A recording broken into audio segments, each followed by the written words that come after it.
Bulingalo mwolwa December, Uganda yegatta ku mawanga amalala okwekuba mu ttooki kuwa wetuuse mu kulwanyisa akawuka ka mukenenya. Ku mulundi guno abantu abaliko obulemu mu bbendobendo ly'e Masaka abeegattira mu kibiina ki Association of Disabled Persons Living with HIV/AIDS ADIFA balaze okutya olw'abantu abasusse okutyoboola eddembe lyabwe n'okubasosola. Osanga nti asanze omuntu nganze owa albinism tamanyi na buzibu bwange buli luddawa. Tamanyi bw'andaba n'olususuluma ajja na kutya okunkuba empiso.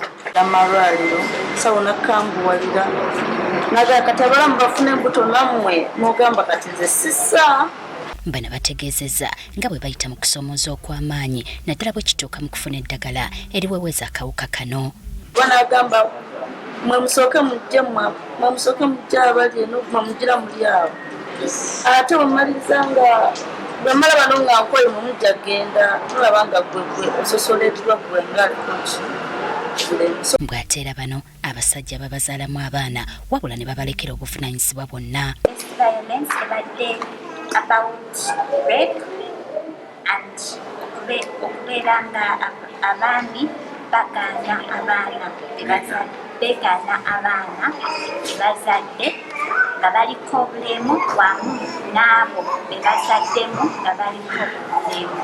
Richard Musisi akulira ekitongole kino kye ADIFA ategeezezza nti mu Uganda abantu abaliko obulemu bakola ebitundu 13 ku buli 100 nti mu kunoonyereza baazoola ng'abantu ebitundu 35 ku buli 100 be balina akawuka. Era nga oba otunuulidde tukola omuwendo gw'abantu ebitundu 13 n'obutundu 2 ku buli 100.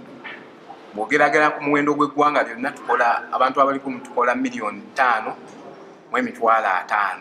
Kati bano basabye gavumenti eteekewo amaanyi ag'enjawulo mu kumanyisa abaliko obulemu okwewala okwatibwa akawuka kano nga bwe guli ku bantu abalala nga bakozesa obubonero obw'enjawulo eri abo bakiggala ne bamuzibe. Embeera eyo singa ebaddewo ng'omuntu afunye kuyita okulabikibwa n'agendako mu ddwaliro n'atesitinga n'asangibwa ng'ali mu mbeera ey'akawuka ng'agiyina era eyo services zibeere nga at least zenkanankana n'ez'omuntu omulala ataliko bulemu.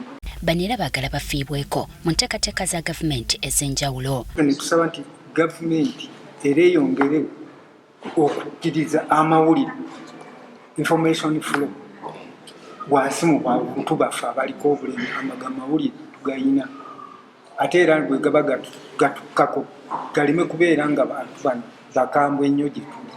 Bino bibadde ku woteeri ya Maria Flow mu kibuga Masaka bano we bakuŋŋaanidde okuba ttooki mu wa we batuuse n'okulwanyisa akawuka ka mukenenya mu bantu abaliko obulemu.